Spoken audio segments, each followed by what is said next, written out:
இந்தியாவில் தான் வந்து லோயஸ்ட் பர்சன்டேஜ் ஆஃப் பாப்புலேஷன் வந்து டேக்ஸே ஃபைல் பண்ணுறாங்க. இப்போ அமெரிக்கா போன்ற ஒரு வளர்ந்த நாடுகள் பார்த்தீங்கன்னாக்க, இப்போ 100 பேர் அப்படின்னு ஜனத்தொகையோட பர்சன்டேஜ் 100 அப்படின்னு சொல்லி பார்த்தீங்கன்னா, the number of people who are filing tax returns அப்படின்னு பார்த்தீங்கன்னா 45%, 50% அந்த மாதிரிலாம் போயிட்டுருக்கு. அது ஒவ்வொரு கண்ட்ரி வேறுபடும். ஆனால் இந்தியாவை பொறுத்த அளவுக்கு எவ்வளோ இருக்கும்னு நினைக்கிறீங்க மேடம்? வாட் பர்சன்டேஜ் நீங்கள் நினைக்கிறீங்க? 30-40 இருந்தால் ரொம்ப நல்லா இருந்திருக்கும். ஆக்சுவலாக வந்து பார்த்தீங்கன்னா இந்தியாவை பொறுத்தளவுக்கு டேக்ஸ் ஃபைலிங் பார்த்தீங்கன்னா less than 5%.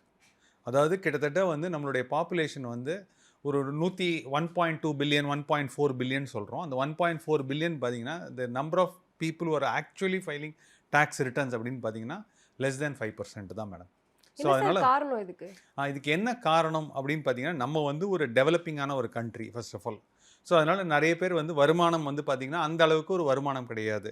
இந்த அரசாங்கம் வந்து இப்போ என்ன பண்ணியிருக்காங்க, இப்போ வந்திருக்கிற அரசாங்கம் என்ன பண்ணியிருக்காங்க அப்படின்னு பார்த்தீங்கன்னாக்கா, கிட்டத்தட்ட நீங்கள் வந்து மாதம் 1 லட்சம் ரூபாய் கூட நீங்கள் லாபம் பண்ணிங்கன்னாக்க, அதாவது வருமானம் ஒரு சேலரிட் இன்கம் மாதிரி ஒரு 1 lakh மாதிரி வந்தால் கூட நீங்கள் வந்து டேக்ஸ் ரிட்டர்ன் ஃபைல் பண்ணணும்.